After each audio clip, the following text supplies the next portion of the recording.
Great, and a very warm welcome to you all. Thank you so much for joining us. May the 4th be with you. You see what you might have noticed, a pun or two or three in our promotions of this event.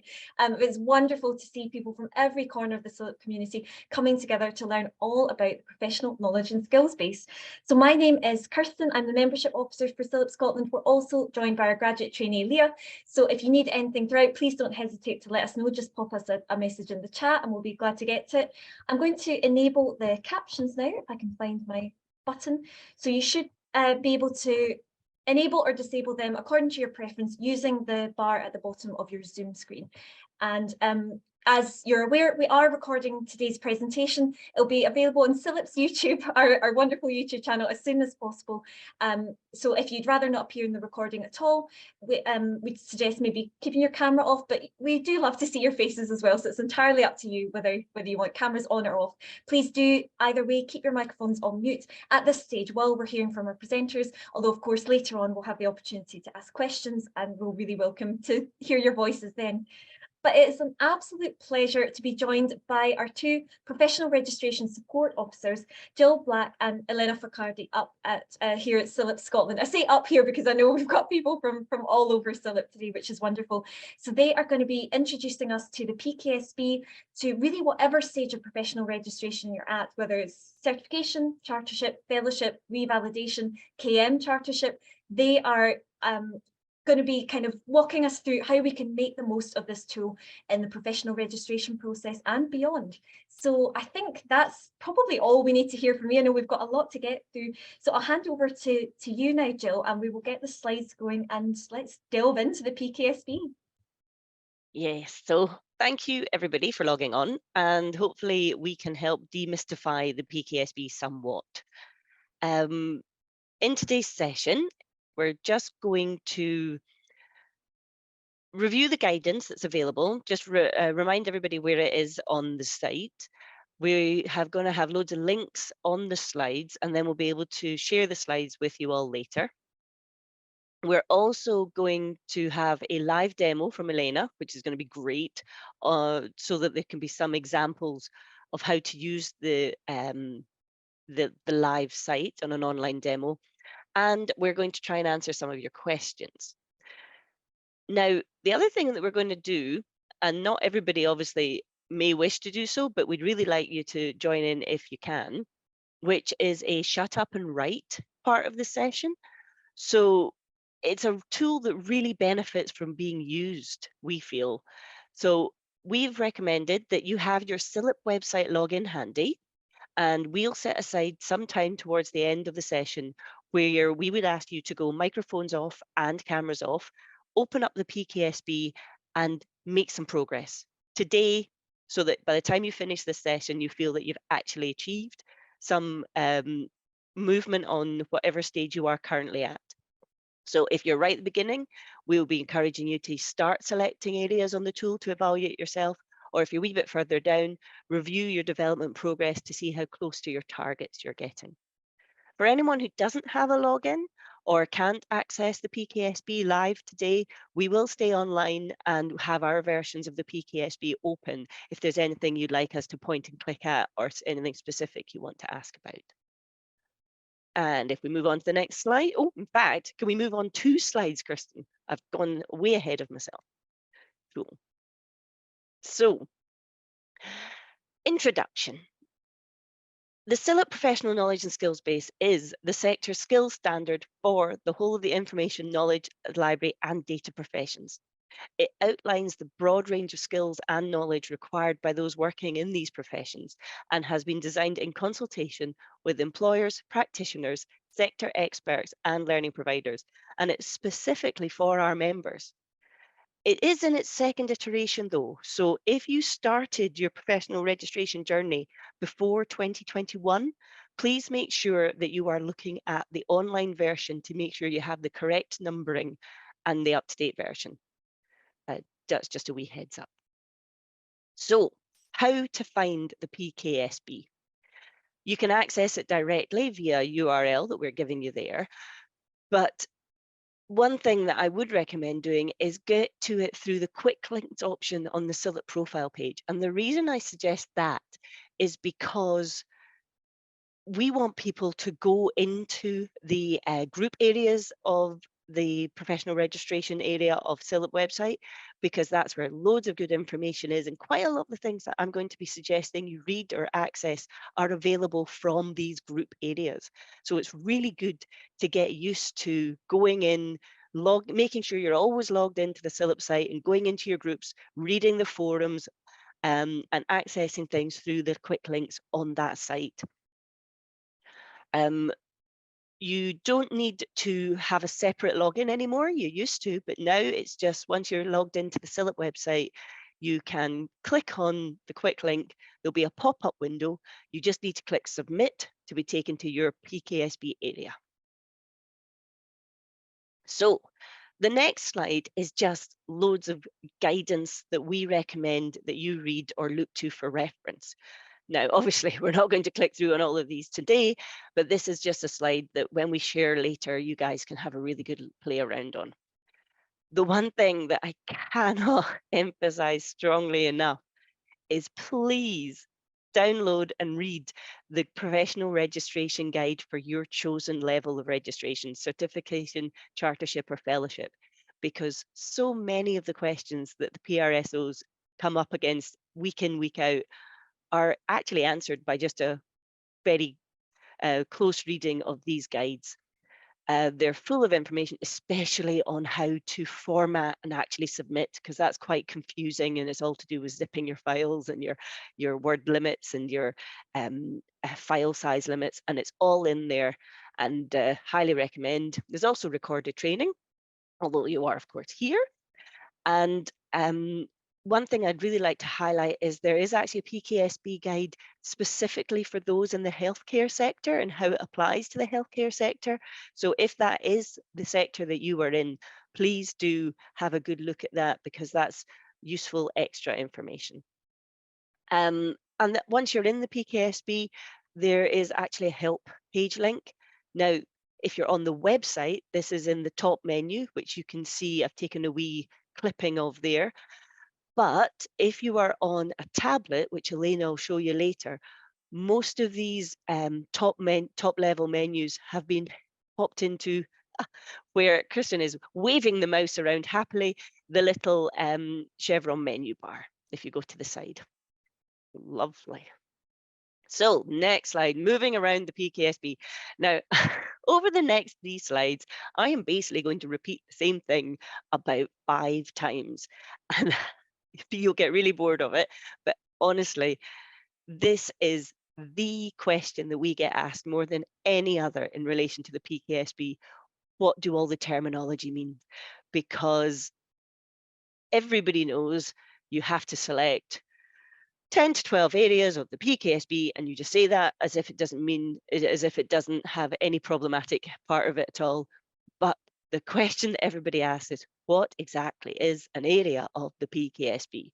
So I'm going to talk you through it just now, and then Elena will click you through it just so that we are absolutely clear during the demo. So the PKSB is made up of the following elements: core principles, which is actually 4 core principles, although they come in 2 parts. Ethics and values, which is in the center because that's at the core of everything we do. And then round the side, we have so it's your own professional development, the organization and environmental context, and the wider library data and information knowledge sector context. Those principles are encircling the whole professional expertise and generic skills. Now, it is important to know that the circle is supposed to encompass everything. It is not related to the particular part of the wheel that you are on. So the part of the wheel that say top left that says professional development, that's not related to the sections, the segments that you see. That is going around the whole of it, and it's not related to just that top left quadrant, because that can be quite confusing as well. So those encircle the professional expertise and generic skills sections. So these are the bits that look kind of like the segment of an orange. And these are the different skills and behaviours that are unique to the profession, professional expertise, and then the generic skills, which are the more generic experience and skills that make you a great information professional. So those professional expertise and generic skills are broken down into these named sections. If I click onto the next slide, which will be the specific skill types. And that would be those bits that you see, let's say data management, research, knowledge management. They are sections of specific skill types, and there's 8 within professional expertise and 4 within the generic skills. But each of these sections are themselves split into further areas. Now, these detailed areas, there's over 80 of them in all, are very detailed breakdowns of particular skills. And when we say that you have to choose 8 to 10 to focus upon, then it is from these smaller areas, not the big 10, big 12 chunky sections.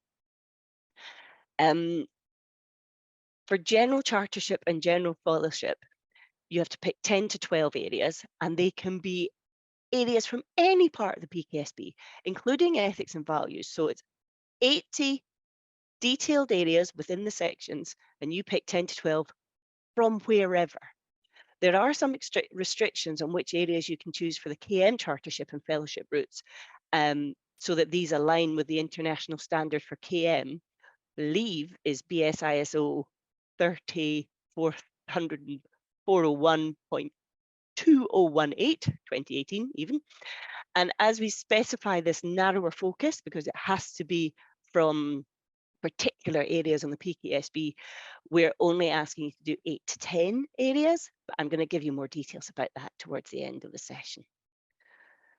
So, section, the green highlights, which is in the kind of segmented area there. I've highlighted green research there. Area, yellow highlights, the breakdown details. You only select 10 to 12 of the smaller areas. We have had people who have many times in the past, so this is why I'm really hammering it home, who have tried to do 8 to 12 of the larger sections. And that is a huge amount of work. And although it's great for your future career development, really too much for a professional registration purposes, and your word count really wouldn't handle it. So what do we use the PKSB for professional registration? Well, there are 2 main ways that the PKSB fits into the submission for successfully achieving your chosen level. For every single level of professional registration, you are required to use the PKSB as a framework or roadmap for your own personal skills development. You'll know that professional registration is built on 3 criteria. And the first of these, criteria 1, includes identify areas of improvement in your personal performance, undertake activities to develop these skills. So the professional registration criteria 1 starts and finishes with a PKSB self-assessment. It is the way to identify the skills gap that you need to do to meet criteria 1. This could be a skills gap, or it could just be an opportunity for improvement. And there you can plan the activities that you would like to undertake to increase your personal professional development and set goals for this improvement that you want to achieve. And then at the end of your submission, you're asked to self-assess again to show your progress. And that gives you a further chance to reflect on how you developed your professional registration journey and to consider future development. There is a second purpose, a second use of the PKSB in the professional registration process, and that is because it in itself is required form of evidence for most, I'll get to the exception at the end, but for most of the submissions for professional registration, you have to put in a PKSB ratings report to support your application, and that must be included in your submission documentation. Now, Elena will talk you through how to get that ratings report, but this is actually should be seen as an opportunity, I think, because the word count on your actual evaluative statement in your submission is so tight. I think it's only 1,000 words, that you can use the comment section. You can even annotate your PKSB report, and you can use that to further emphasize your development journey, and if you include some reflective writing within your comments and within your annotations of your PKSB ratings report, then that can take some precious words away from your evaluative report, as long as you cross-reference them properly. Let's see, next one. Where am I? Oh, I'm down here. So we're already at the part where I'm going to throw over to Elena and ask if she can do a wee PKSB demo. And then once the demo's done, you can throw back to me and I'll talk about some of the exceptions that we mentioned before, particularly the knowledge management area and some of your questions. So I'm going to go on stop video now. Hi, hello, hi. I'm going to share the screen. Can everybody see this? We can, Elena, that's looking great. So Perfect, right. The Okay. area just now, yes, we can see your post and sorry, I was a bit taken aback. As Gill was saying, you'll have to familiarize yourself a bit with your own page in the CILIP website. Once you have logged in, you are going to find the quick links. Now I'm doing this from a tablet, so you should, if you're doing from a computer or a laptop, you should find everything on the top bar, the blue bar. You should have all my feed, my profile, and the quick links as well there. You're going to find a PKSB, and this should be your page. Now, again, Gill said that you should have the history and help, all those sections on the right, top right corner. Now, because I'm working on a laptop, on a tablet, all these options are on the 3 lines. So here you have the home, history, help. So if you're struggling anytime, the help and the ratings key are really, really helpful. And you're going to find the most of your questions are going to be answered when you're clicking on these links. So you have here on the help section, you have getting started, you have entering initial, current, and target ratings, and you have a bit of an explanation on everything. But again, we are your PRSOs, so if you have any more issues, you just ask us. Okay. Now the ratings keys. So here you have an explanation of what all the ratings are. So you start from 0, where you don't have any understanding at all of this subject or practical experience of this skill, to 4, which is advanced and is really, really advanced. So you have a specialized understanding of this area, or you are highly skilled in this area. So you're going from 0, having no experience at all, to 4, where you are specialized. Probably you're going to fit in between the 0 and the 2. If you're already an experienced professional, you're going to have some kind of experience. If you're unsure, then either put a 0 or ask us again. Now, if we are going to our beautiful PKSB. Now, I'm showing my own PKSB. So we have 13 areas. You have these 4 quadrants where you have the latest updates. So anything you have worked on recently. Now mine you see as 2020, so it's a bit dated. Your development. So these are 13 areas that you're working on, and you have and that your this is the thing. It can be a bit confusing between your development, your strengths, and your rated area. Now, in your development, as you can see also, these are areas where your knowledge and skills are developing or have developed from your initial levels towards your ideal ratings. Okay, and then you have also the rated areas. Now, these are the same for me, but they might be different for you. The number might be different for you. So in the rated areas, you have 13 active areas, and these are areas where your initial, current, or ideal level of knowledge and skills are rated 1 or above. And then you have your strengths. So these are the areas where your current level of knowledge, knowledge and skill is above 2. So I have only 1, but probably you have more than 1. It all depends on how you are assessing yourself.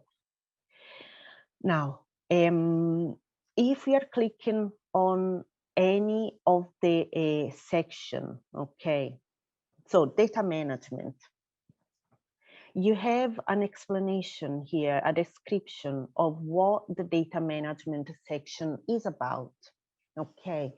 And then, as Gill was saying, these are the sections. Don't try and do 10 to 12 sections. This is a mammoth job. You will have to focus on the single areas. So you're interested in data management. So it's something that you're interested, or is you're working a lot during in your career, in your job. Then look at the data management, data governance. You will have show more information. Is going to give a description for each and every area. So if you are unsure about what data management, what the data management means in the PKSB, just click on more information. So it's the wee thing here, show more information, and it's going to give you all the description for those specific areas. And then say you're going to, so for the ratings, now let's say for the ratings, you can have a bit of knowledge, or as we saw the rating keys, it goes from 0, then 1, 2, 3, 4. If you are 4, you are really, really specialized. So think it's your own assessment of your own skill and knowledge on that area.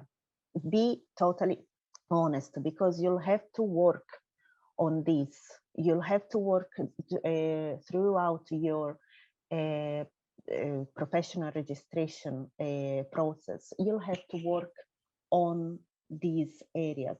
So you'll have to work from your initial rating, say it's 0, to the current rating that is 0. And the target rating is 2.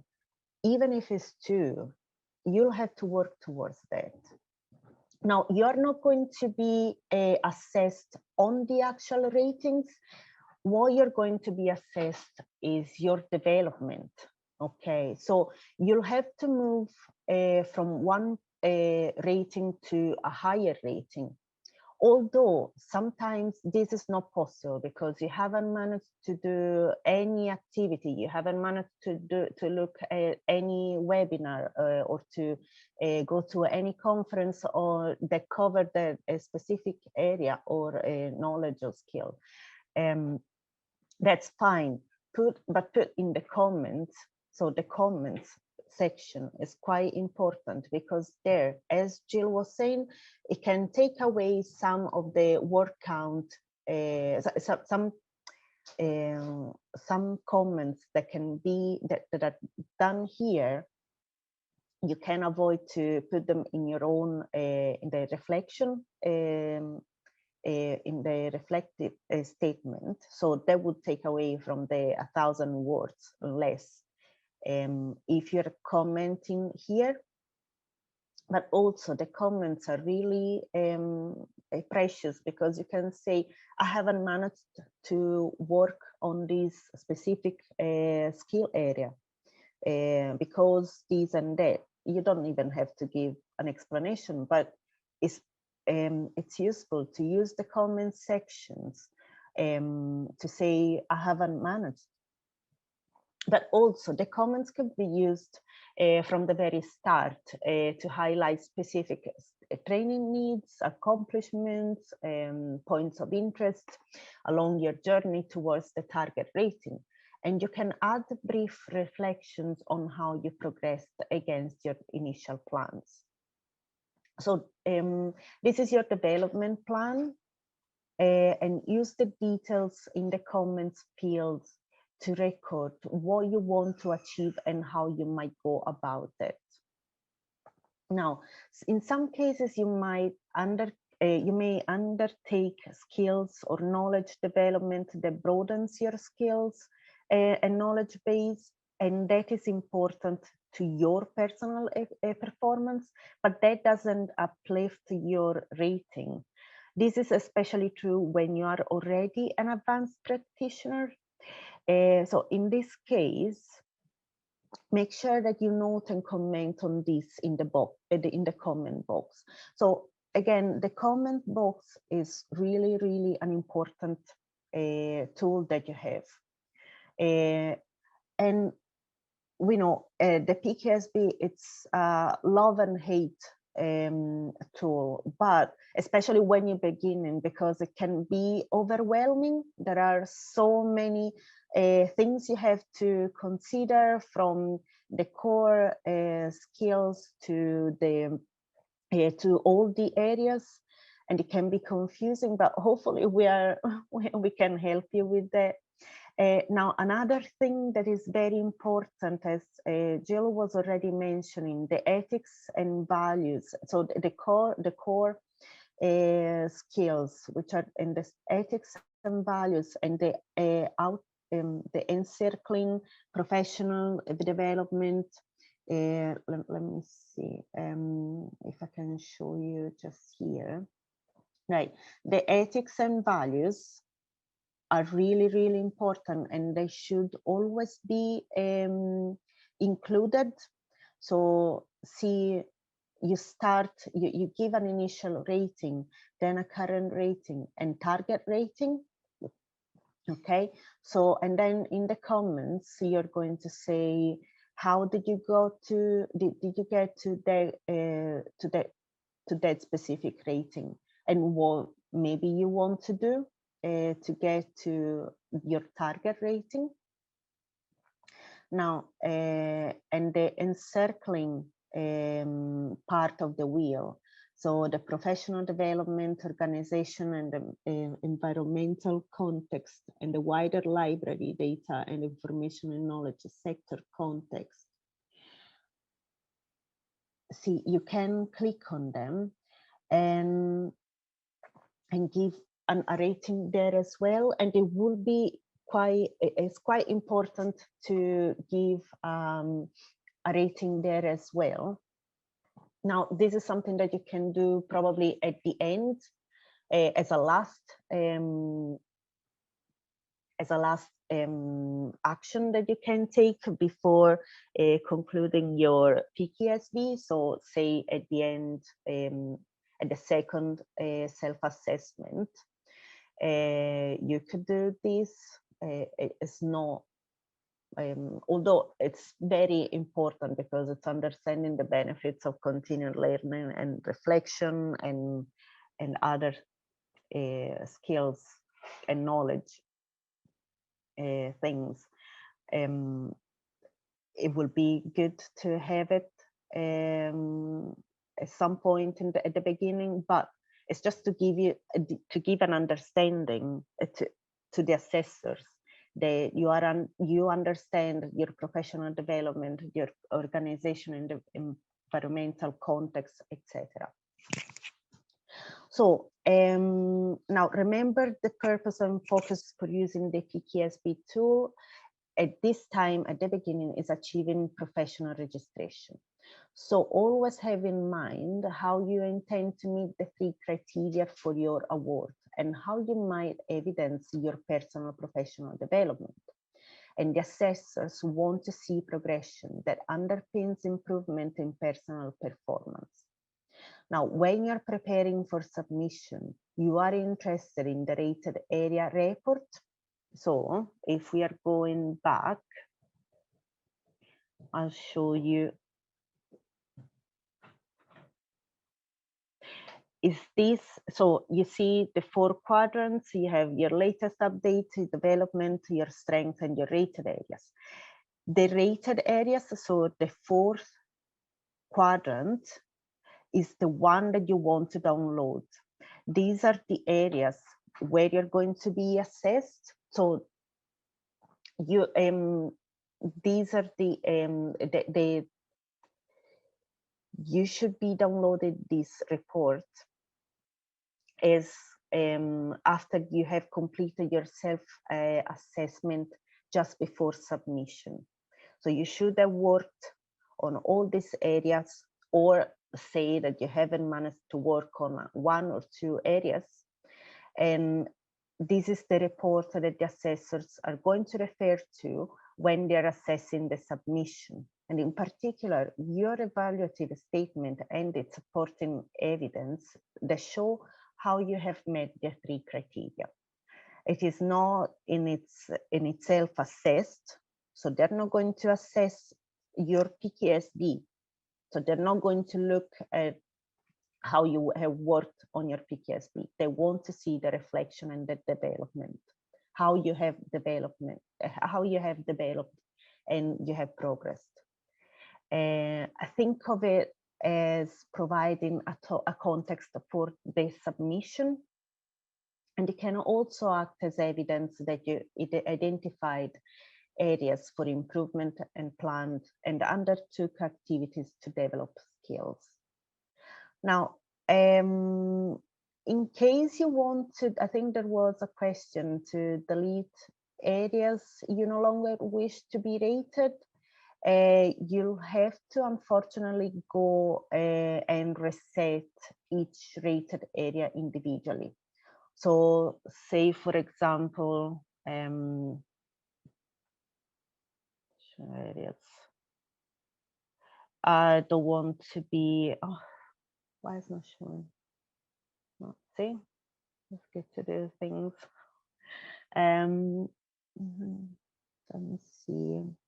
No, it's all live. Okay, let's say I don't want to be assessed on this area. You'll have to cancel the area. Okay, so you tap on cancel and that's it. Okay, and they'll have to, it should have canceled your, I think so. Oh goodness, now I'm showing. Right, you'll have to, now Jill, she's going to tell me if I'm wrong. I'm here. Is it, you should cancel, it should be this. No, you just have to go into your initial rating, current rating, and target rating and set them all to 0 again, and then click save. Oh, right. Okay, so see. Good. I wouldn't do it because you've no, actually got stuff there, but if you were doing it, and unfortunately you do have to go into each individual. You can't, there isn't a single button to say, oh, start again. That's so you would have to go into each individual section and say, right, I said I was at level 1, I wanted to go to level 2 and have conversations like that. But what you would do then is just go 0, 0, 0, and it would disappear off all your reports. Oh, Okay, great. I think I'll send it over to you. Yeah, because so just to go through these again, the home button is going to take you back to your initial page, where you see the wheel and you see also all the development, so the rated areas. The history is going to give you a history of all your saved reports that you can view or you can download. There's going to be a PDF file, if I'm not wrong, just to make sure that I'm not saying something that is not. If only technology would assist me. I don't know if you can see it. This is a PDF file. So you would see all your I've done a full report, so you see all the zero, so the not rated areas as well as the rated areas. But the one that you are going to do, as we were saying, in my progress, you can, it's the rated areas. So you're going to download the rated areas report. And that's going to be, again, another PDF file where you see only the rated areas.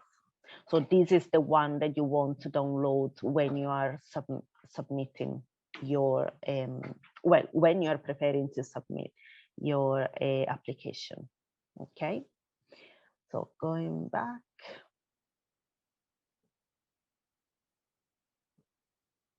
And if you're struggling with anything at all, you have all these buttons on top right corner of your screen, or if you're using a tablet or a phone, the 3 wheel lines on the top right corner.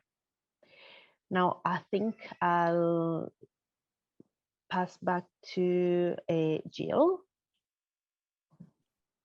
Thanks for that. That's awesome. So we're going to just finish up the slides part of things before we move on to questions with a couple of wee mentions about the differences in the use of the PKSB for the KM routes. Now, it's pretty much exactly the same.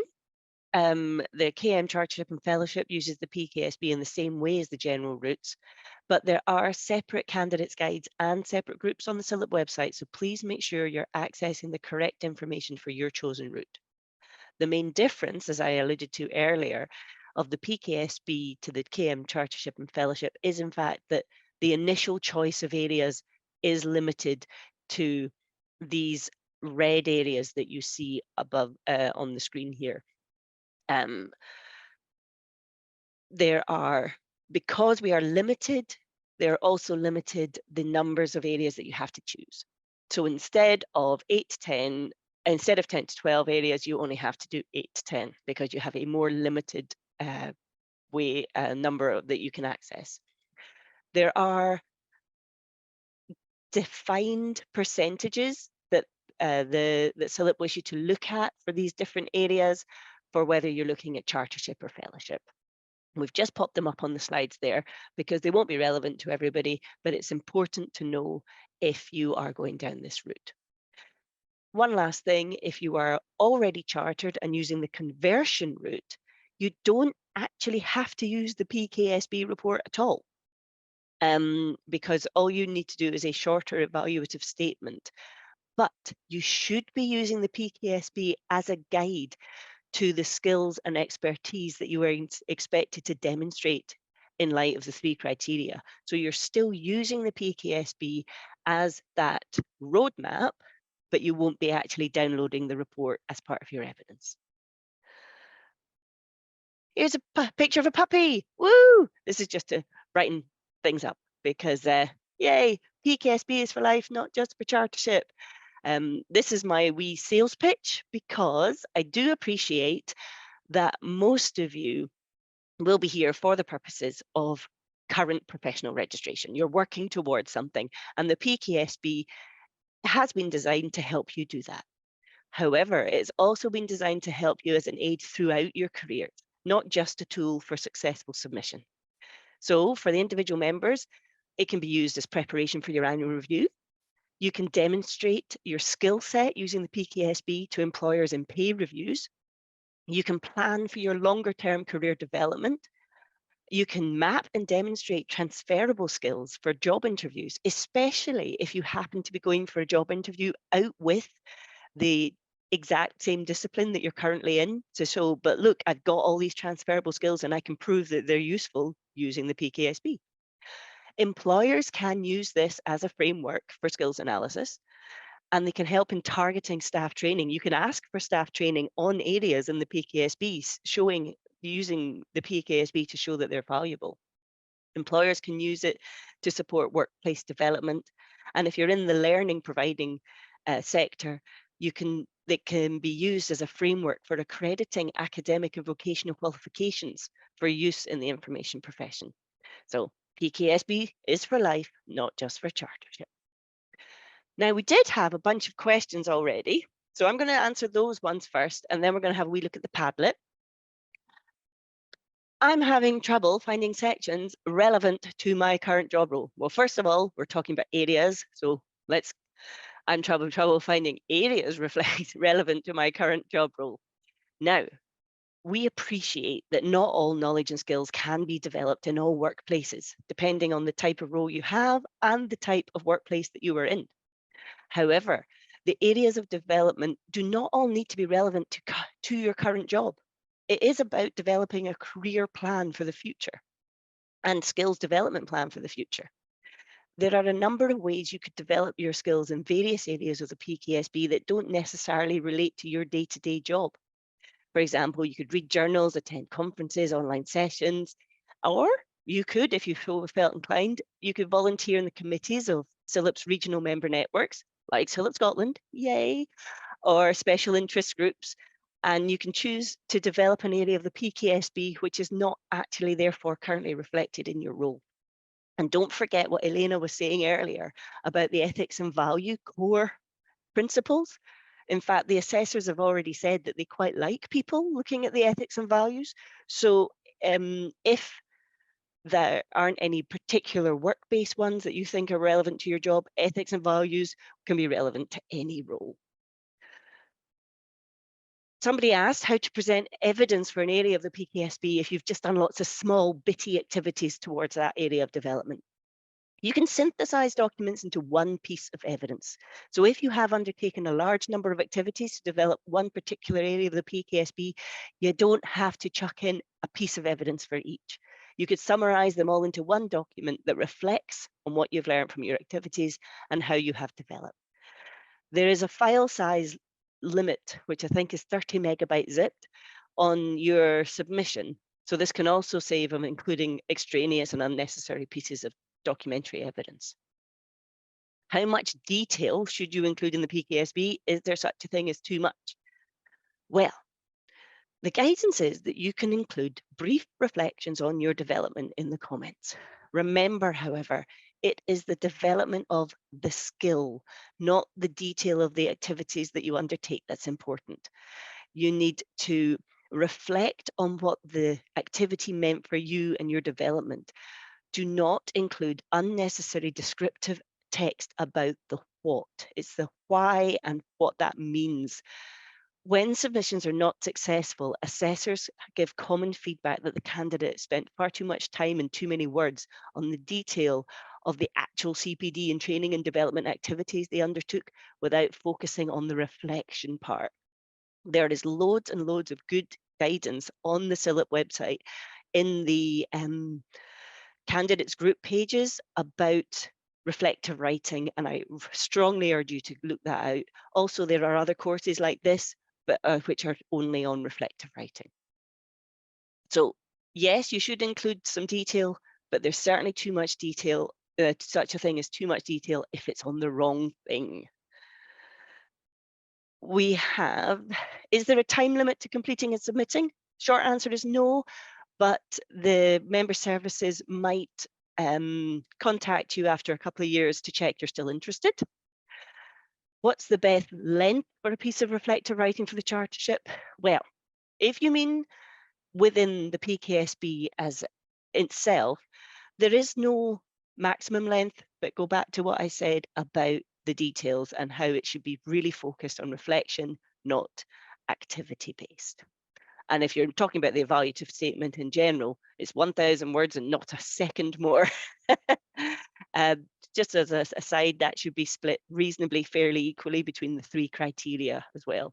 So you'll find that the best length is probably shorter than what you would ideally want. I think the last question there is, what are the assessors looking for? The $64,000 question. Essentially, they are looking for evidence of your progression, and it must be in relation to the 3 criteria for your particular award. So download the guidance, read the guides really carefully, make sure you know about the 3 criteria, and then use the PKSB assessment ratings report to provide the context of your progression and development in your skills. They are not assessing the report itself. They are assessing your own reflection on your development. The importance of the reflective writing, essentially, that's what we hear back from the assessors all the time. So any words you put down, try to make them reflective. Could we have a wee look at the Padlet, please? Because I think there are some further questions on there.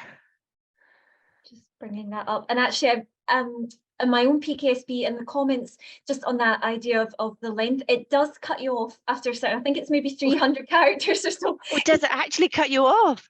As I've never met a word limit that didn't bump my head off the, the ceiling off, and it will do, so don't worry about that, guys. Again, I think as Gill brought out so beautifully there, it's all about the reflection. But yes, even if you're kind of, it's a good space for that reflection, but it will tell you when you've written too much. I've obviously never written enough. I've never got that far.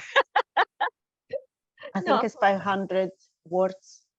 Okay, right. So I was really hitting my head off that, that limit then. I'm going to bring the Padlet up, and thank you so much to everybody that's already posted on here. This is great to see. Okay, now we're trying to zoom through some of these. Hopefully we've answered some of them already. I've just signed up and don't know where to start. I feel your pain, but hopefully there's so much guidance online, and I know it can be overwhelming that there is almost too much, but watch a couple of the videos. There are lots of recorded of getting started that you can play with and watch in your own time. And you can also, there's a forum that you can post questions for the PRSOs that you can get in touch with us and ask us specific questions if you don't know where you're up to. Can I just say one thing? If you're, what I used to do, what I've done when I started, and it was really overwhelming. Like I think everybody finds it. Just skim through for example, the first section. I think is I don't know if it's cataloging or customer service. I don't remember. But skim through the various areas. See if there is something that pops to your eyes, and it's like, oh, I quite fancy this, or I find it interesting, or I think this would be helpful for my future career.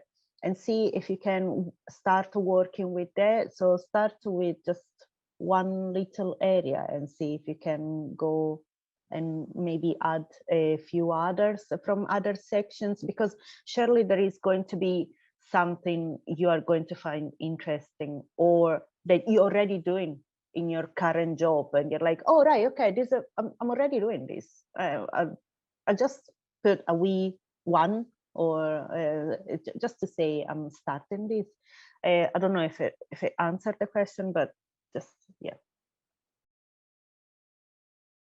There seems to be a lot of overlap among some of the PKSB areas. How do we choose one over the other to develop, or can we link one developmental activity to several areas? Yes, there are. We tried to, I think the PKSB areas are designed so that most people will be able to identify something that they recognize. How to choose one over, well, I think do what Elena says. Let your eyes scan down them, see which one jumps out of you, especially if you've done the show more information, and look at the detail and see which one that you feel you could best just show yourself off and your own development. Make it easy on yourself. Don't pick things that are going to be a challenge for you to show development in. Yes, you want to challenge yourself, but you don't need to make it any more difficult than it is. You can link one developmental activity to several areas, definitely. Just be very good at cross-referencing. On the cross-referencing point, on the groups, there are examples of successful submissions, and I would highly recommend that you look at those because they have got really good, clear ways of setting out which areas a particular piece of evidence can relate to, and it can relate to more than one area, and you can use one piece of evidence to really cover a lot of ground. Do you remember using a draft or a paper spreadsheet? Really don't need to. Elena showed you how easy it was to revise your starting out an initial and chosen areas. You can start on your area, you can then decide not to do it by hitting it to 0. You could say, right, I'm on, I started on a 1 and I want to go for a 4. And then you go, actually, that's insane, I'm not going to do that. You can revise down your intended target and you can say, I'm starting on a 1, I'd like to go to a 2. That's okay. So you don't need to avoid having to edit it. Change your mind as many times as you go along. Importantly, you do not submit the first self-assessment. You only submit the ratings report at the end. So as long as you have progression from beginning to your current level and your target, then you can have edited it as many times as you want. It's only the final download that you hand in. I've done my chartership. Oh, hopefully we've answered this one. Yes, please keep using the PKSB to further your career and development, using all those things I mentioned before with the puppy, if you weren't too excited about the puppy. I've switched from public to health library, so my PKSB is pretty mixed up. Now I'm doing my chartership. Do I delete all of the PKSBs things related to my previous role as I'm still learning in my new job and my skill level will decrease on some areas? First of all, I don't believe that because you're learning on a new job, your skill level itself will decrease. I'm just going to put that out there. I think that your skill level will in fact even improve because you are learning new skills and bringing in new ways of working. So don't put yourself down. Secondly, yes, you can absolutely include 2 different types of work and 2 different roles, particularly in some of those more generic examples where you can show development by adding on new skills and adding on new experiences. You don't need to start again, but you may need to explain some of your comments and again use the comments for reflective writing to say, right, this is what's happened, this is the challenge that I faced and overcame it these ways. You can include experience up to, they say a recent experience. We've gone for about 18 months prior to your initial registration. You don't want your experience to be too late. What I would say is make sure that when you start out, your initial and your current rating were the same so that you can show your progression. So if you, for example, start out, but you wanted to include some of your development that happened in your previous job, make sure you set your initial level before that experience. So even though it happened, say, a year ago, if you're wanting to include that in this PKSB development process, which you are allowed to do, recent experience counts, just make sure that you kind of post-date your experience level and you go back to before you had actually done that developmental activity. That sounds a bit weird, but hopefully you appreciate that you are allowed to introduce earlier experience as long as you make sure that your first rating was really before that, so you show your development. How much time should we consider a starting point to tell me? I feel like I'm choosing 2s for all my development areas to start and 4s as an end goal for all of them. Is that okay? Yes, it is okay. I would say that 4 is pretty high an end goal. You might wish to, I mean, 4 is, I would say, sort of fellowship type level. I mean, maybe that's where you are, so that's grand. But you don't need to, you don't need to always end for the absolute top. Importantly, the assessors are not assessing your own ratings, and they're not assessing your self-assessment. They are only assessing your development. So as long as you start at one level and move to a different one, if it's from 1 to 2, 1 to 3, 2 to 3, and 1 to 4, if you were particularly enthusiastic, then that is fine. Don't get too hung up on your ratings. I think all mine are 2 to 3, in fact. So, because you don't need to worry too much. They're not going to look at that. They are looking at the development. Can I say one thing also? Try to be honest and realistic on what you want to do and how you're going, because this is your development. As Gill is saying, the assessors are going to assess you on the development and not on the ratings. So just choose something that is workable as well, something you can work towards. So you know that there is going to be, you're going to find some articles on the specific area. So you can easily go from 1 to 2, from 2 to 3, but be realistic, because this is something you'll have to work in the next 1 to 2 years. And you have your job to do as well. If you're working, so I mean, and life. yeah, exactly. If you think you'll have a life, but you know, so be realistic and honest as well. That just to say, yes. And I don't know if that's the last one on the Padlet, but if you've completed a PKSB during your MSc coursework, can that count as first scoring? Of course, but just make sure that when you go on, it's the same old thing. Make sure your initial rating is the level at which you would like your development to start at. So if you did things during your MSc that you think contributed to your experience and development, you might want to go back and put it a wee bit earlier, a wee bit lower level than, say, the end of the MSc. Oh, there are more questions, it says. Exclamation mark. I don't see them. Somebody show me the more questions. These questions are in the chat, so I'll just read them. Excellent. So Imogen has asked, is it important to get a mentor / assessor from a different sector?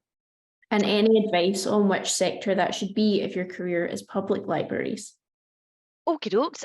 Now, the official advice is, yes, we do encourage people to try and seek out mentors, and we do encourage them to seek out mentors from a different sector. That is to help you with the criteria 3, which is placing your submission in the wider library context. It can help with a little bit more distance. Say you wouldn't want your own line manager to be your mentor. However, there are certain areas like more secretive public sector areas, for example, where you do have to stay in-house, so to speak. You can also have mentors that are not officially on the CILIP list. If you have somebody that you trust, that is that you feel that can help you with career development, that is entirely cool as well. And if you feel you don't need a mentor, then do feel free to go ahead without it. The PRSOs are here to help, but we can only help with process and procedure, those type of questions. So we wouldn't, for example, be able to suggest types of evidence that you should use, or suggest types of activity, or read your drafts or anything like that. Oh, there is a list. I should have said when you were saying how to find them. There's a list on your group pages on the CILIP website, and they all list the different types of areas that they are from. So that's quite a good way of sort of trying to pick and choose somebody who's from a different place. Great, thank you. So Helen has asked, does every piece of evidence submitted for professional registration have to fall within and be matched to an area on the PKSB? Well, I would say if it isn't, you've got to ask yourself, why are you submitting it? If you can't match it to an area on the PKSB, then the relevance of that piece of evidence must come into question. So try and, I would suggest, review it and see if it does match. I think someone said, how many versions do I have to submit? When do I create them? At the beginning and end? Please, could you make it ultra clear, as there's a lot of confusion about this. Right, you're supposed to do the self-assessment at the beginning, all throughout, and at the end. But the only thing you're submitting is the final report, which shows an initial rating and then your current and target ratings with the comments. So because it shows the initial rating, that is going to really include your starting point. So you don't need to print off one at the beginning and put that in as well. So it's only the very final one that you are putting in. Cool. I think so. One person has said, are you mentors? I've asked a couple of people in the mentor list and not had any replies, and someone else has kind of echoed the same point. And another thing about mentors is, should you have a mentor if they don't have professional registration? Mentorship and professional registration is similar but different. So they don't have to be professionally registered, as what the list is full of people who've undergone the CILIP training on mentorship. So they have experience in how to do it and how to set rules and how to not overstep boundaries, that kind of thing. So that's why we have a list. Some of them are very busy. Sorry about that. And so if they haven't got back to you, I apologize, and just keep trying different people. I personally am not a mentor. I used to be, but it's quite time consuming. So there's lots of, you have to be able to give your time to it, which is why people are finding difficulties getting people to respond to them. If you can't get anyone on that mentor list, as I say, you can go just to people that you trust, who you feel you can have good conversations with. You can even join a social media group with your fellow candidates to have some peer support as well, and peer suggestions for building up evidence and those kind of things. Great. Someone has asked, can you talk about the PKSB for the healthcare sector as well, please? I believe there's a separate one. Yes, the guidance, hopefully you'll have seen on the slide of links, we've got a link straight to that. So please have a look at that if you are in that area. I personally am not in that area, so I don't know the details, but I am assured that it is quite straightforward when you follow that link. Cool. If you have an MSc, should you do chartership as well and vice versa? Personally, I did both because I felt the MSc was more academic and the chartership proved my professional and in the working environment experience. Also, I work in a sector where information professionals aren't really well recognized. I'm in the area of law, and so it was useful in my own career development within my own firm to say, I have got chartership, I am a chartered professional, so I'm not, they could understand that. Ideal. And I think one final question in the chat. Someone has said, where is my group on the site? So more of a kind of admin-y question. Okay. If you are registered, now let me see if I can just share my screen. You want me to show it? Oh, right. I think I've got it here actually. Oh, yeah, cool. Let me see if I bring that up. So yeah, once you log in. What you have to log in, yeah, I think the important thing is logging in, and then you'll be able to click on my profile or my feed, and then you've got groups there. And it's just right here. What's going on today? So make sure you join the CILIP Scotland group as well, of course, everyone. If you've got loads and loads of group, you can just type in professional registration, but quite frankly, scrolling down works. And here are all your guides as well. So this is also. Oh, we love the guides, love the guides. And there's the link to the PKSB, whoop, whoop. That's also where there's a forum on that group, is where there's the forum for asking, it says, ask a PRSO. There is a rota for people to respond. Sometimes they're not as quick as we'd like them to be. There's also a CILIP Scotland PRSO email, which you can email at any point if you are a CILIP Scotland member. And that, I think, is PRSO@CILIPS. I've run out of steam here. I am copying and paste as we speak, Jill. Don't you worry. They've put that in the chat. So yes, I know .org.uk. Yeah, not joining us from CILIP Scotland, but if you are, then this will get the ear of Gill and Elena, which of course we all want. As if there's any question that they haven't answered today, which I doubt, because it's been an absolute tour de force of the PKSB. So thank you so much, both. Now, I do appreciate there was some debate as to whether or not we were going to be an hour and a half or an hour. So obviously we've gone into the hour and a half area of things. If anybody does have time, we would very much like you to spend the next 15 minutes with your still online, but with your cameras off and your microphones muted, to actually go into the PKSB. If you're just starting out, I would do what Elena suggested. Open up one of the sections that most interests you. Make sure you click on show more information and really read through those areas in that section.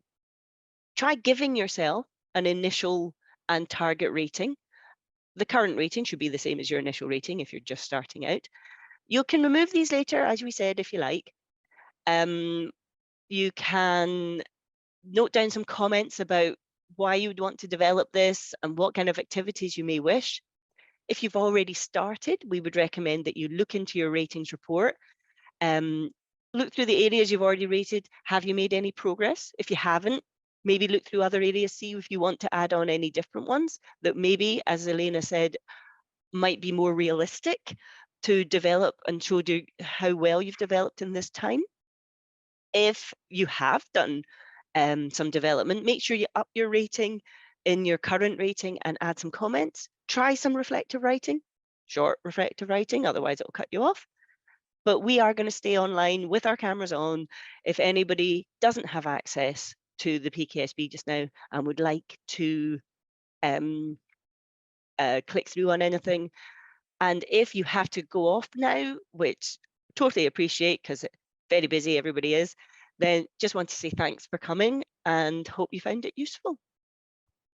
Oh, and thanks so much to you, Jill, and to you, Elena. It's been absolutely fascinating. I hate to say that I've learned a lot because I've already submitted my chartership, but it's definitely true. It's been so fascinating, and it's been so lovely to see the whole CILIP community coming together, learning from each other, sharing our questions. So what I'm going to do is I'm going to pause the recording now.